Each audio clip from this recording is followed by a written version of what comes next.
Hepinize merhaba arkadaşlar. Ben Hakan Çelik. Daha önce Avrupa'da ve Orta Doğu'da defalarca yurt dışına çıkmış ve çalışmış bir insan olarak söylemek isteyeyim ki doğru kanalda, doğru kişiden bu bilgileri almaktasınız. Videonun birinci kısmında neden bu işi yaptığımı ve neden belirli bir süre boyunca video çekmeyi bıraktığımı anlatıyorum. İkinci kısmında ise Kuveyt hakkındaki tecrübelerim referans alınarak sizlere doğru bilgiler ulaştırılmış olacak. Bu kanala Kuveyt'teyken başlamıştım ki başlama sebebim de tamamen o anki zamanda günlük tutmak yerine video kayıtlar tutarak gelecekte bunları izleyip eğlenmekti. 16-17 saat çalıştığım günlerin de videolarını çekmiştim. Birkaç yere gittiğim yerlerin de videolarını çekmiştim. Daha sonra Kuveyt'le ilgili çok fazla sorular gelmeye başlayınca da dedim ki ben bunu neden insanlara bilgilerimi paylaştığım bir platform haline getirmiyorum? Neden YouTube'da paylaşmıyorum? Diyerek bu videoları paylaşma kararı almıştım. 2 sene boyunca Kuveyt'te yaşadım, çalıştım ve korona sürecinde de oradaydım. 2 sene inanın bana küçücük bir ülkeyi tanımak için oldukça uzun bir süre. İstanbul'un sadece Avrupa yakası gibi düşünebilirsiniz.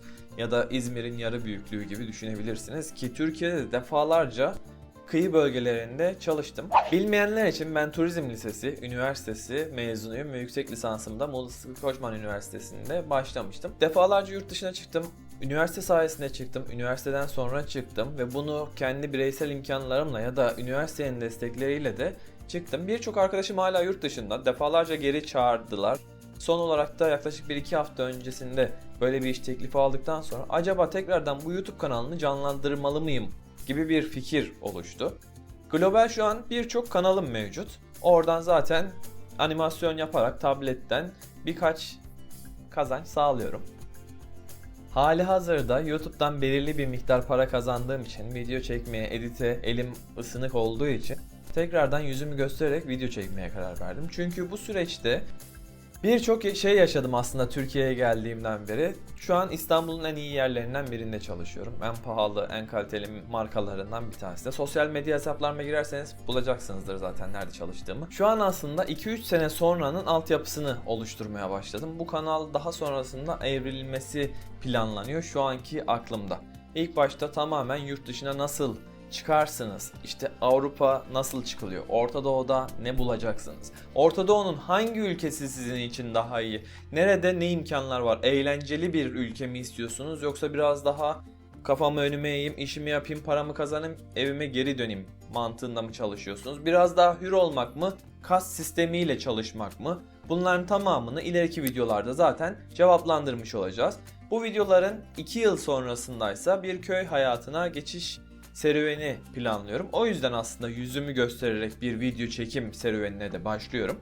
Bu 2 senenin planlanması videosu gibi de düşünebiliriz aslında. Dediğim gibi zaten halihazırda Türkiye'nin en iyi yerlerinden bir tanesinde çalışıyorum. İstanbul'un şu an top 5 mekanından bir tanesi diyebiliriz. Yönetici asistanı gibi bir pozisyon aklınızda canlandırılabilir. Supervisor pozisyonum geçiyor. Yeterince yurt dışında yabancı dil mesleğime yetecek kadar öğrendiğime inanmaktayım. İngilizceyi zaten ileri seviyede konuşabilmekteyim. Bunları nasıl öğrendiğimi, nasıl öğrenebileceğinize dair de birçok pratik de yaparız. Daha sonra hiç bilmediğim bir dilde isterseniz bir ayda hangi seviyeye gelebildiğimin challenge'ını yaparız. Sizler de biraz motive olabilirsiniz. Bu fikir güzelmiş. Gelelim ikinci bölüme. Belki de birçoğunuz aslında bu bölümü dinlemek için o öndeki 3-4 dakikalık bir kısmı izlemiş bulunmaktasınız. Daha önceki videolarımı izlerseniz aslında o an oranın psikolojisiyle her şeyi detaylı bir şekilde anlattım. Orada ne bulacağınıza karşı, ne kadar kazandığınıza karşı ama genel bir çerçeve çizmek veya toparlamak gerekirse Orta Doğu'da bir ülkeden bahsediyoruz Kuveyt için. Dünyanın en değerli parası Kuveyt'te. Şu an 90-95 TL bir bandında olduğunu tahmin ediyorum. En son baktığımda o civarlardaydı. Kuveyt Körfez ülkesinin en tepesinde bulunmakta. Ben oradayken kral değişti. Kral orada korona sürecindeyken vefat etmişti. Yeni gelecek kral biraz daha modernleşme ya da normalleşme adımlarını atmaya başlayacağı söyleniyor. Diğer bazı ülkelerde mesela Katar'da, Dubai'de alkol serbest. Bazı Avrupa'yı şeyler, ne kadar Avrupa'yıdır bu tartışılır. O alanlarda da çeşitli kısıtlamalar altında servis edilmekte. Restoranlarda serbest, otellerde serbest gibi. Kuveyt'te henüz böyle bir şey gün ışığında değil. Orada küçük bir ada var. Orayı revize etmeleri planlanıyordu. şu an için yapılmadı diye biliyorum. Gelecekte yapılması planlanıyor. Şu an için ülke içerisinde alkol yasak. Alkol içemiyor musunuz? Ben 2 sene boyunca içmemeyi tercih ettim. İçmek isteyen arkadaşlarım nasıl içtiler? Hintliler merdiven altı dediğimiz şekillerde alkol ürettiler. Burada Türkiye'de de yapan insanlar mevcut. O tarzda alkollerine ulaşmış oldular. Sizin için çok mu önemli? Benim için değil. Peki bu ülke neden bu kadar zengin oldu? Çünkü Amerika ile doğru anlaşmalar imzalandı. Kurlarda kur koruma politikaları işlendi. İnanılmaz derecede bir petrol çıkartmaları söz konusu. Hatta çıkan petrolden ülke vatandaşlarına zarflar içerisinde harçlık dağıtıyorlardı. Örneğin 1000 dinar, 1000 KD olarak söyleniyor bu arada. Ki benim o zamanki ücretim 380 dinardı. Şu an oraya gitmek isteyenler biraz daha düşük. 320 dinarlardan başlıyor. Birinci yılın sonunda 350 ya da 380 dinara kabul ediliyor. Supervisor pozisyonu ve üzeri için konuşacak olursak 520 dinardan başlıyor.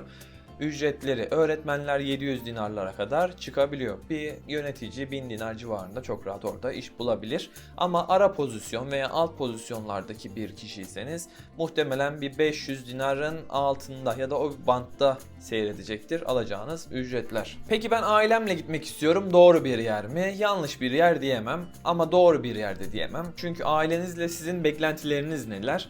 Şimdi eğer çocuğunuz varsa, ikiniz de çalışıyorsanız tamam, bir şekilde geçinirsiniz zaten. Pasaportunuzda evli olduğunuza dair bir ibare varsa aynı yerde yaşayabilirsiniz zaten.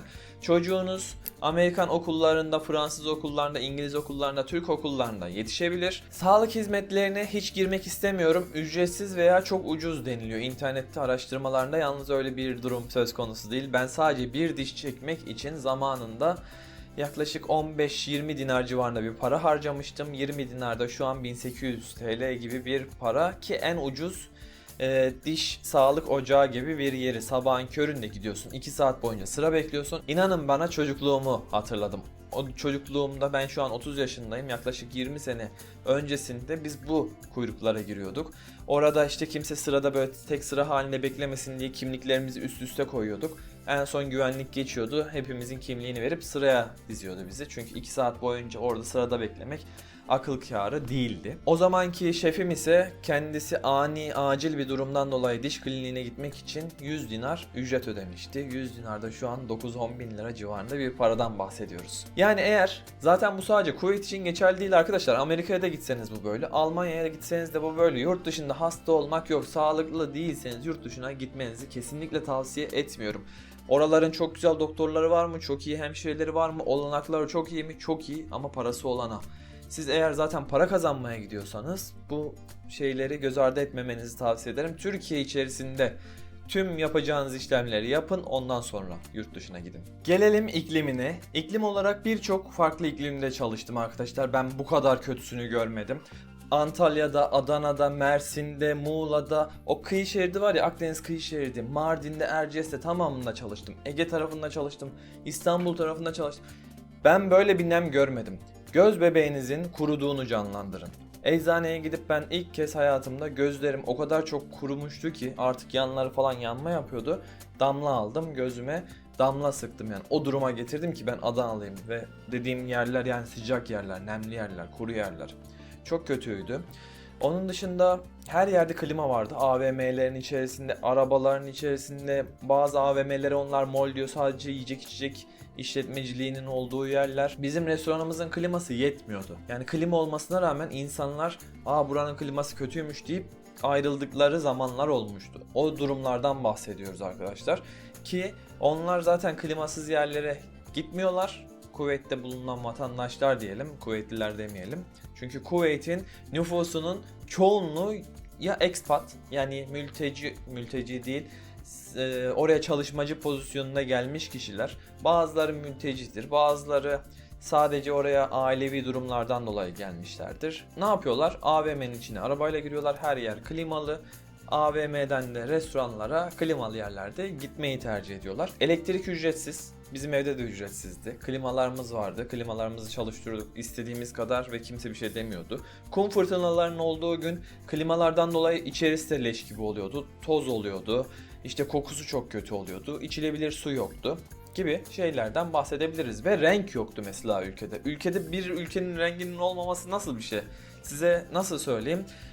Masayı sildiğimizi düşünün, 5 dakika sonra tekrardan toz oluyordu. Ama silmekle mükellefiz sonuçta, biz silip duruyorduk sürekli. Ağaçların üzeri tozdan, topraktan dolayı renkleri solmuş görünüyordu. Halbuki sildiğiniz zaman şöyle capcanlı olan ağaçlar, yemyeşil pastel renkler çok kötü hale dönmüş oluyordu. Bulutlar, hava sürekli pus içindeydi. Kum fırtınası birkaç defa gördük. Çekirge fırtınası gördük. Çekirge, bunu da Instagram'da ya da YouTube'da bir yerlere paylaşmışımdır, görebilirsiniz. Çekirge istilasının olduğu dönemdi. Benim çalışmış olduğum dönemde göktaşı düştü, çekirge istilası oldu, kral vefat etti. Zorlu günlermiş be, şu an düşündüm de. Şu an dönüp baktığımızda eğlenceli tabii ki. Mesela benim babam da yurt dışında daha önce çalışmıştı. Suudi Arabistan'a gitmişti, Riyad'e. Dedi ki oğlum dedi, git dedi, en azından bir macera yaşayıp kültür öğrenip dönmüş olursun dedi. 2 sene boyunca kaldım koronadan dolayı. Arkadaşlar, ülkenin bir kültürünün olmasıyla Orta Doğu Arap kültürünün olması başka şeyler. Dubai, Kuveyt gibi ülkeler yapboz gibi ülkeler. Çünkü ana para kaynakları bittiği zaman bu ülkenin zengin insanları bu ülkeden gidecek. Bu yüzden alt yatırıma önem vermezler. Bu yüzden bu ülkenin savunmasına, korumasına ya da ülkenin birlik beraberliğine çok fazla ihtiyaç duymazlar. Çünkü belli bir süreden sonra, petrol bittikten sonra bu ülkeleri terk edecekler. Kimse o ülkelerde yaşamak istemez. O kadar sıcakta, o kadar hiçbir şeyin olmadığı, verimsiz olan yerlerde. İşte o yüzden de çok fazla yollara yatırım yapılmıyor, altyapıya yatırım yapılmıyor diye oradaki insanlarla konuşmuştuk. Peki bir daha geri dönecek olsam döner miydim diye soracak olanlarınız varsa, bu teklif pozisyon verilerek tekrardan çağrıldım ama hayır, gitmeyeceğim. Varın siz düşünün. Ben Hakan Çelik. Bir sonraki videoda görüşmek üzere. Sağlıcakla kalın. Bay bay.